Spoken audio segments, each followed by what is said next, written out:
Poštovani gledaoci, pravo iz Ukrajine, sa nama je bend OGAE koji će predstavljati tu zemlju na Euroviziji ove godine u maju. Hello, how are you? Hi, we're totally fine, thanks. How are you? I am also fine. So, how do you feel as representatives of your country 2 years in a row? Yeah, it's quite an interesting issue we have right now. So we had to be Ukrainian representatives last year, and we're still Ukrainian representatives this year. So it's quite an honor for us. You won your national selection last year, and we all know what happened after that. That was a problem for musicians because there was no concerts and everything else. How did you handle it? It's a serious question you're asking. Well, actually, we tried to take our time to improve ourselves as people, as musicians, so we had more time available for us to do the things we couldn't do before because of lack of time. After the lockdown, so it happened very quickly. So we were informed that Eurovision had been cancelled, and in 2 or 5 minutes approximately, we were informed that we should be Ukraine's entry for 2021. Really? Yes. So it was like 5 minutes, and we had no time to react emotionally or in any other way. It happened very fast. So you are actually the first confirmed participant for this year, probably. I don't know, maybe. But when that happened, did you start to write new songs at the moment, or did you wait some time we all know that you had 3 songs in the running for this year's selection, and you have chosen Shum. And what was the process of creation for these ones? Actually, we started to write new songs in early summer, because before summer in April and May there were some Eurovision activities like Eurovision Stay at Home and online concerts and so on. And we started, and first song that we have written was Shum, actually, but we didn't think of this song like a song for Eurovision. Yeah. We thought like, okay, so the pandemic will be over soon. We thought, yeah. And, we all thought. Have concerts, and we wanted to do a song especially for live concerts. So because originally the Shum is a Ukrainian ancient ritual dance. And we thought that would be a great idea to perform this dance on our concerts. Yes, and later when we found out that there's going to be a kind of selection between our songs. So we proposed 3 songs, and Shum was one of them, because we didn't want to put the Shum in that list, but our fans said like, don't even think to not putting it there. So, and the jury have chosen Shum. You had to change lyrics a bit because it's from traditional Ukrainian music, right? Well, actually, the main issue was that our song, let's call it Shum episode 1. So it was more than 3 minutes long, and according to Eurovision rules, the song should be less than 3 minutes. Yeah. And we thought, okay, so we have to take something out of the song, but we like the song the way that we did it. So we thought, instead of taking something away, we can bring something new to the table. And we thought like it will be, let's do Shum episode 2. And we put Kate wrote different lyrics, and we put a slightly different meaning to the second episode. Suits that you are wearing in the music video, is it something referred to pandemic, or it's just I don't know, like your visual idea for that? Well, actually, the idea was to present Shum as ancient Ukrainian dance and song in a modern way. So our ancestors used this dance and this song to evoke the spring. So they referred to Shum as a spirit of the forests. And they sang to him and they danced for him in order to spring to come faster.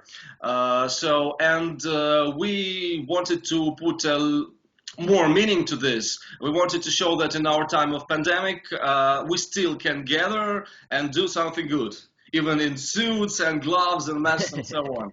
Yeah, and the second episode of Shum was a little bit different. So, like, we have already awoken the spring. Here it is, and now it's time to look around and see what we've got to change the world for the better.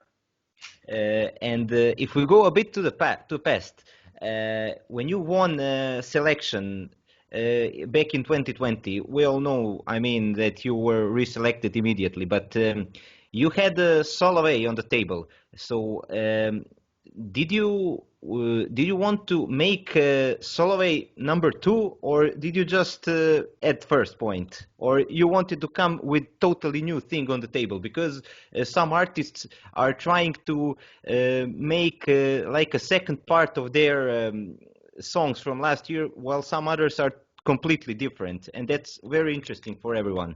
Many people want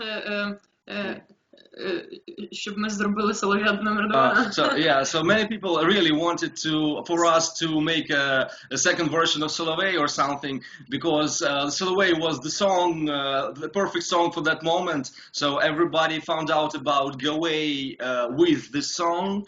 But the moment we knew that we're going to be a grand entry for 2021, we understood that we were not going to do a second version of Soloway. So it should be something different, not better, not worse, just different. And I think so Soloway and Shum have something in common in a way that we wrote both songs without any expectations. So when we did Soloway before the national selection, so we thought like, okay, let's do the song, and no matter whether we'll participate in the national selection or not, it will still be a good song.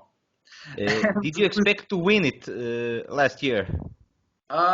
We didn't think about it actually. So we wanted to show our music, our song to the people. We want to gain new listeners, our people, the people that would understand the idea we're going to bring to the public. The second song, the Shum, has approximately the same idea. So again, it's Ukrainian culture on the front, Ukrainian music, and our meaning brought to this. You got around almost 10 years ago.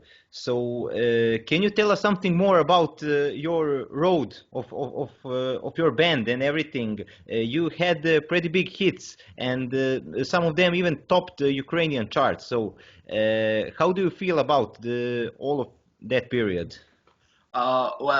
First of all, I want to say that for the last 2 or 3 years in Ukraine, there's a lot of new music, and especially a lot of musicians try to combine some modern music and Ukrainian folklore, because right now it's some kind of a trend or something. But when we started to play as OGAE, it was in late 2012. Nobody understood what we were going to do. So nobody understood how you can combine those things like modern music, modern dance music, and Ukrainian folklore. So for everybody, Ukrainian folklore, Ukrainian folk songs were like something Asian, something not interesting.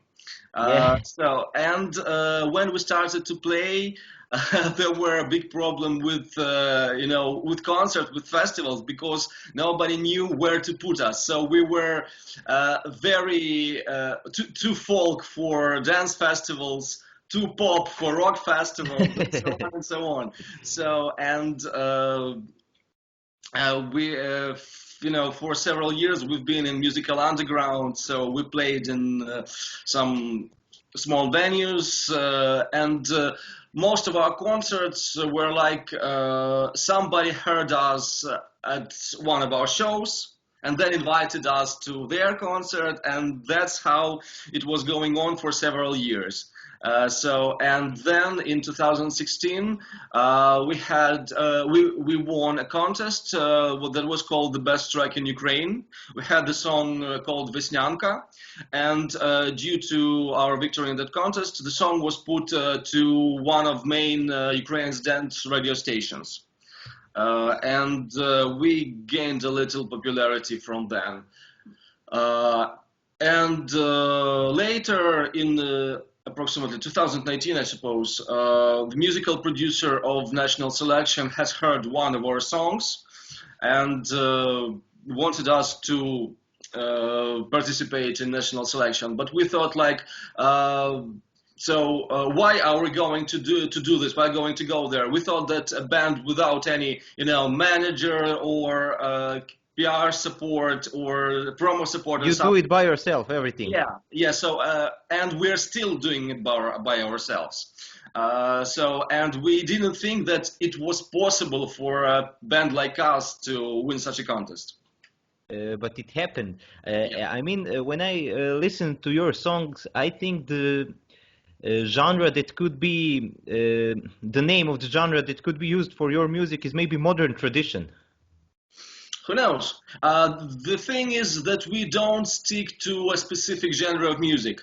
So we have like the core of our music. It's like Ukrainian folklore, Ukrainian voices, and so on. And then we have some other musical stuff like modern dance music, and we can combine anything. So we're not, sticking to just playing, house music or techno or drum and bass or something. We can do experiments, and that's very cool, I think. Your name, Go Away, is very interesting. What does it mean? Oh, that's an interesting story. Okay, so the name consists of two things. It's like go for English to go, and A for Latin letter alpha, which means like the beginning of everything, our roots, our home. So in our meaning, the name of the band is going back to our roots. But the thing of the name is that everyone can put his own meaning into it. And Eurovision, when it's going to be over in May, what do you plan to do after that? Well, first of all, we are very curious about the format of Eurovision, how it would be. So, if you know something, tell us. Yeah, so everything changes every day, and we don't know how it's going to be. But of course, we hope that after the Eurovision, we will be able to do several concerts, maybe a tour, because actually from the last year's national selection, we want to, visit, almost every city or small town and just look into people's eyes and say thank you for voting for us, for choosing us. Actually, we refer to ourselves as to representatives of Ukrainian culture and Ukrainian music. So we thought that our victory at national selection wasn't just our victory, it was a victory of Ukrainian music. So, and we want to popularize Ukrainian music in other countries, like in Europe, maybe even further abroad. So, of course, first thing we want to do after the Eurovision is to do as many concerts as possible because we are missing it very much. Everyone are missing it, even artists and public and everyone. Dear guys, thanks a lot for this wonderful talk. I could not invite people from Serbia to vote for you because we're not in the same semi-final, but if you go to the final, I think we have, many things in common. So I think many people from Serbia will actually vote, will find it familiar. Thanks a lot. Thank you. Thank you.